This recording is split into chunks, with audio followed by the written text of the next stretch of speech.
بسم اللہ الرحمن الرحیم۔ السلام علیکم دوستو۔ حق و باطل کی جنگ، مختلف منازل اور تبلیغ کے مدارج۔ حضور رسالت پناہ رحمت عالمین صلی اللہ علیہ وآلہ وسلم کی مکی زندگی کے خاتمے پر جبکہ مدنی زندگی کا افتتاح ہو رہا ہے تو خیر مناسب نہ ہوگا اگر حق و باطل کی جنگ پر ایک سرسری نظر ڈال کر انقلابات امم کے مختلف ادوار اور احوال کے لیے سبق حاصل کرنے کی کوشش کی جائے۔ اس موقع پر یہ صفائی سے کہنا ضروری ہے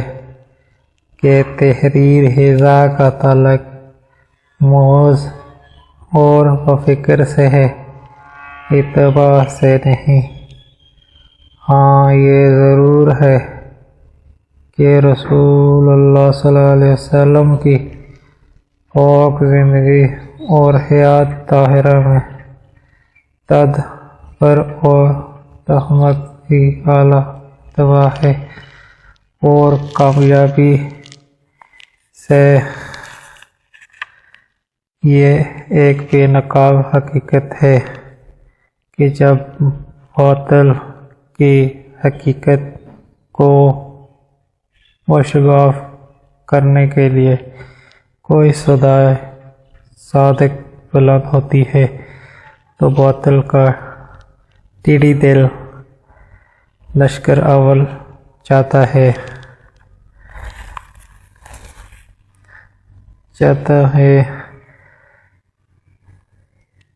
کہ اس کو اس کے مہرج ہی میں گونڈ دے۔ دور حاضر کی اصطلاح میں اس کے لیے دفعہ 144 نافذ کیا جاتا ہے، لیکن صادق صدر ایک خود رو درخت بھی زیادہ اپنے اندر بلیدگی رکھتی ہے۔ صداقت پسند قلوب سے اس کا ابلنا چشموں کے فوارے سے بہت تیز ہے۔ اس کا قدم اسی دفعات کے حصار میں محصور نہیں ہو سکتا۔ اس کی روک تھام کے لیے پچھلی طرز کو باقی رکھتے ہوئے باطل دوسرا پینترا بدلتا ہے، اور وہ یہ ہے کہ اس کے منبع اور مخرج کو گندہ ثابت کرے، اس کے متعلق برے خیالات پھیلائے اور بدگمانیوں کا میلہ لگاوے، لیکن صداقت ابتدا میں تیز بتند آندھی یا موسلادھار بارش نہیں ہوتی، بلکہ وہ آفتاب کی ہلکی کرن ہوتی ہے جس کی قوت بخش ترشاں تپش باطل کی کنبلی اپنے ہاتھ سے نہیں اتارتی، بلکہ باطل پوش کو مجبور کر دیتی ہے کہ اس کو برا سمجھنے لگے، اور اگر کچھ بھی احساس اس میں ہے تو خود سے اتار پھینک دے۔ صداقت کی یہ خاموش طاقت جب باطل کے اس پینترے سے بھی ہارتی نہیں اور نیچے نیچے جڑ پکڑنے لگتی ہے تو تیسرا قدم تعذیب اور سزا دہی کا ہوتا ہے، جس کی ابتدا مار پیٹ اور آئین کے ماتحت قید و بند سے ہوتی ہے، لیکن صداقت کی جفا کشی اور سخت جانی اس کو کھیل سمجھنے لگتی ہے تو باطل ایک اور قدم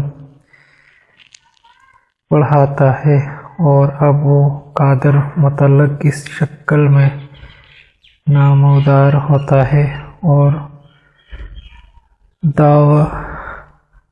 خود مختار بن کر صداقت کیشوں کے حقوق رعایت طلب کرنے لگتا ہے۔ ایک طرف ان کو دائم الحبس یا جلا وطن کر دیتا ہے تو دوسری طرف ان کی جائیدادیں ضبط بار بار تباہ و برباد کرنا شروع کر دیتا ہے۔ اگر صداقت کو بے حیا کیا تو گناہ ہوگا، لیکن یہ ضرور ہے کہ وہ بہت ہی سخت جان ہے، تو پتھر کی چٹان سے بھی سخت ہے، لوہا پگھل جاتا ہے، مگر صداقت سزا کی آگ میں تکالیف اور مصائب کی بٹی نکھر نکھر کر بے ول و غش ہوتی ہے، اور اس کا گوٹ جب جاتا رہتا ہے تو اب اور رونق افزوں ہو جاتی ہے۔ وہ باطل کی ستم ایجادیوں پر ایک کہکہ لگا کر اپنی پاکیزگی کا یقین کر لیتی ہے، اس کا استحکام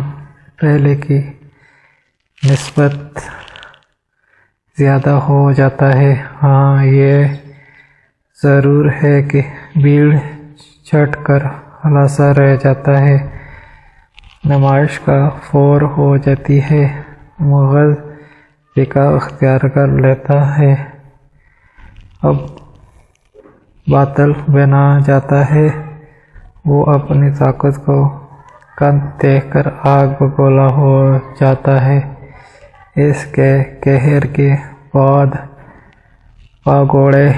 آتش پا ہو جاتے ہیں، وہ جنجلاتا ہوا اپنی